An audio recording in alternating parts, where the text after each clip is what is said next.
Hey fellow riders, this is Cliff with Cliff's Mobile Motorcycle Tires. Today I am doing some prep work and getting ready for my trailer that is supposed to be coming in here hopefully in the next couple of weeks, hopefully sooner. So with that I'm using some foam that I'm going to cut out to hold my tools and stuff so they don't rattle around while I'm driving around moving around the trailer. So I got this service cart from Harbor Freight that I'm going to be using to put my tools in. This is it here. It was on sale. Got it for less than after tax and everything, about $200 something, but that's pretty cheap. So I've already done some of the drawers already. I'll explain more about the foam here in a minute, but I just cut it out, put my stuff in here, the tools and where I want them. The majority of my tools are going on the top here. I've kind of already got them laid out, so I'm going to show you here in a minute. So I'm going to be putting that up here for my most used tools. These are kind of like my secondary used tools, and these are for like extras and stuff like that. But the great thing about this foam is, you see how my wrenches, they're standing up. They're not laying flat, taking up a whole lot of real estate. And this foam is really easy to cut. It's layered. I'll show you that here in a sec. But stuff, stuff like this, I just kind of pushed it through. I didn't even have to cut it. I just punched it through. And I got certain things in here. Over here I got my setup for doing patch plugs like this. This is the only thing I use. I use it on rear wheels only. I don't do back tire or front tires, I should say. So, and this is my Pitbull single-sided stand pins, sockets for single-sided swing arms, chain tool, bearing removal and installing tool. This is like that 4-prong deal on certain bikes that have. This drawer here is kind of like my consumables, so I'm not going to be doing a foam for this one because there's going to be stuff coming in and out, going, and I'm not going to really have a, kind of like the other ones where it's set up that way. So I'm going to have stuff coming in and out of this drawer, so there's no need to set that one up. In the bottom, I'm going to have my overfill. I'm not entirely sure what I'm going to do with that just yet. Like I got my weights down there and some cotter pins and stuff. Over here, some ratchets, pry bars, screwdrivers. These are the tools that I've kind of I'm filtering out. So I've been doing it for a while. These are the tools I really don't even use. So, anyways, I got tray on the side here. My light. I'm not sure what I'm going to be doing with that. Just kind of just put it there. So, hold cans or whatever have you over there. I'll show you this foam. It's layered. So like you can cut a certain depth, peel this off, and you're good to go. Say if you get something like a wrench, it's oversized, but see, when you stand it up, see how the head of it is going to be deeper than the, I guess the handle part of it. So you can actually cut it deep enough to support the whole thing. So you're, like a screwdriver. So you get the shaft is going to be up higher than the handle, so your screwdriver's not laying over like this or whatever else have you. You can cut the foam just deep enough for the shaft, and then a little bit deeper for the handle, and it'll sit nice and flat, which I love about this foam. Let me show you the label on the box here. It's Kaizen foam. Kaizen foam. It's it comes in 7/8, 1 1/8, and 2 1/4. When you got your 20, 30, 57 millimeters.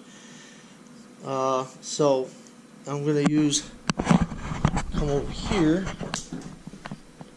some of the tools that I'm going to be using to cut this out. I got this neat little pen.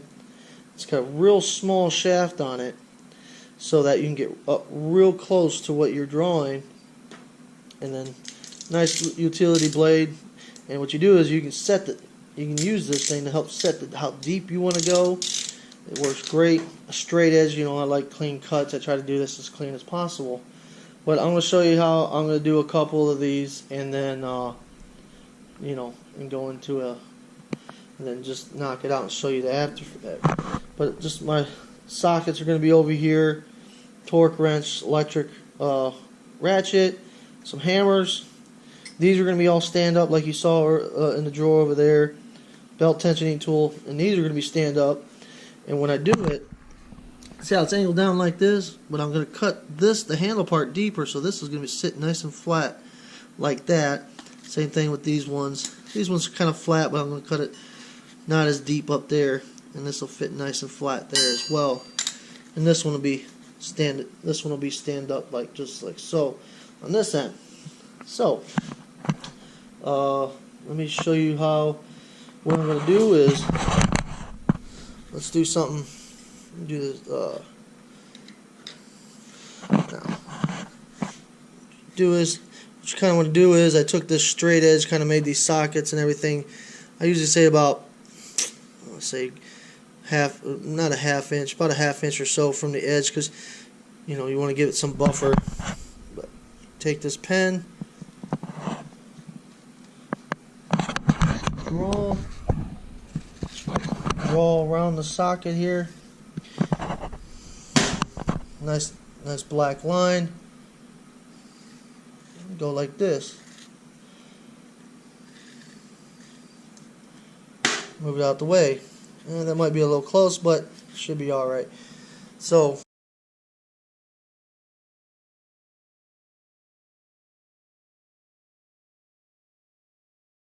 alright.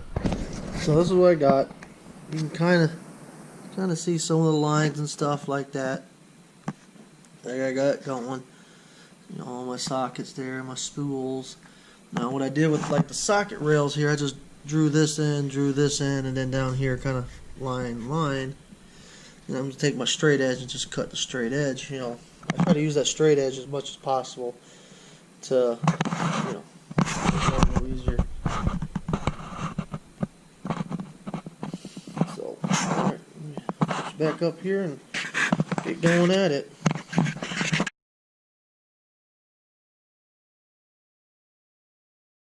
Alright, I already got some of the sockets going. These ones I just cut all the way through because they're tall enough. But getting to, say, a socket like this, see how it's right at the level. So what I'm gonna do is, right now I got my razor blade to where it goes all the way through. Just gonna click it back a couple clicks. Now the line that I drew, you want to stay within inside the line because you can always remove, but you can't add. So it's kind of do a little bit of a sawing motion. It seems it works out best for me. Yeah, kind of go a little bit deeper.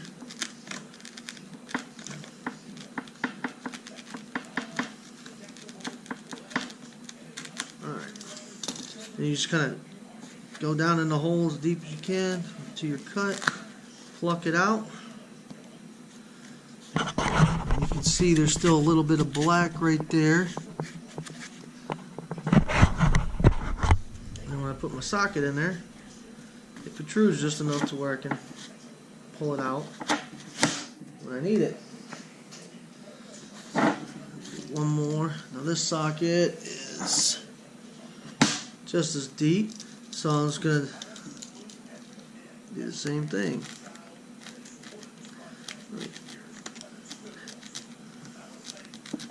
Just go like this.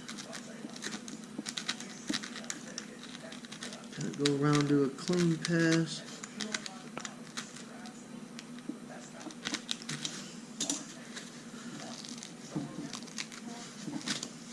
Pluck it out. Not all the way through, and then there you go.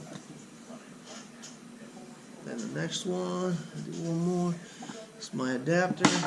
That one protrudes a little bit higher than the foam, but I'm still going to do the same depth. Make it, since it's so small, make it easier for me to grab.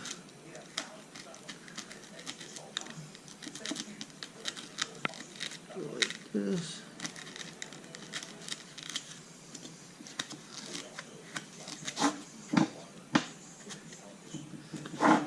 Ta-da.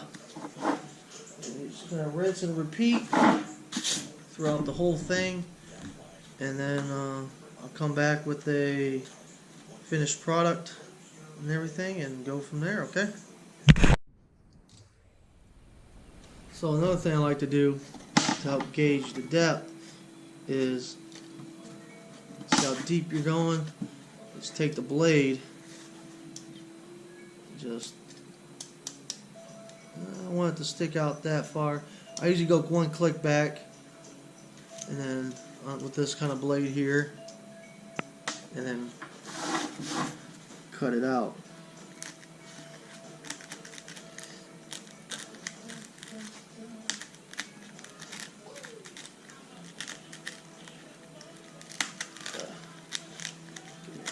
Clean pass, pluck it out, bam, grab that when I need it. That's what I like about this foam.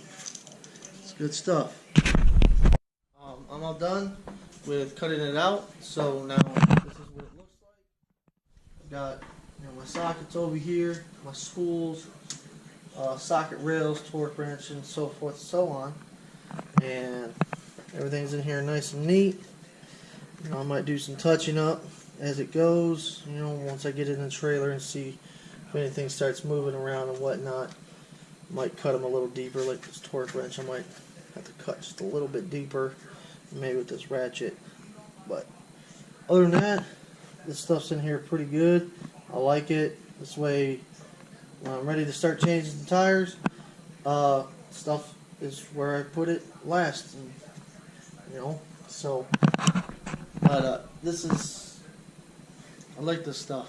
If I'm gonna start trying to make some more videos.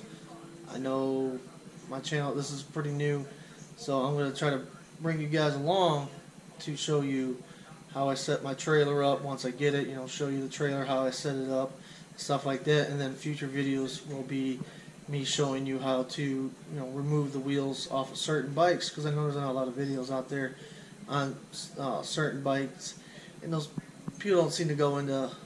I feel it could be done a little better in explaining on how it's done, because I don't know. I feel like it could be done a little better. Some of these guys, I'm not putting them down, but it's coming from someone that's been doing it for a while. I don't see a whole lot of people out there that have been doing it for a while and showing you the proper way of doing it, and the ins and outs and stuff like that. So I just want to bring you guys along, and if you guys like what I got, comment, rate, thumbs up dealio, and subscribe, and help me grow this channel. That would be great. And if you guys have any ideas or suggestions, I'm open. So this is Cliff, and keeping America on two wheels. All right, later.